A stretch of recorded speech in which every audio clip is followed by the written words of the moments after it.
Mi kinong India daki hajar ngut malektor chaka Israel embassy kebedan hapo jong ke India. Kene ki jingmi jong kene ki hajar ngut kinong song jong kari India. Manra iki plakat ke jong ki ban lektor chaka Israel embassy.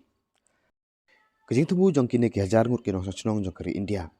Bakin lektor chapok Israel embassy ban panbo nak sarkar Israel. Bahkan ailat iki ban chong ban sa hapo jong kata kari Israel. आते हैं, इजराइल जाना चाहते हैं, यही कहने के लिए हम इजराइल एम्बेसी जा रहे थे। हमने अपने रक्त से एक पत्र लिखा था, डॉक्टर दिखाइएगा। और इस पत्र में हमने इजराइल की सरकार से यह अनुरोध किया है कि वो हमें अपने यहाँ रहने दे। हम उनके कानूनों का पालन करते हुए उनके साथ रहेंगे।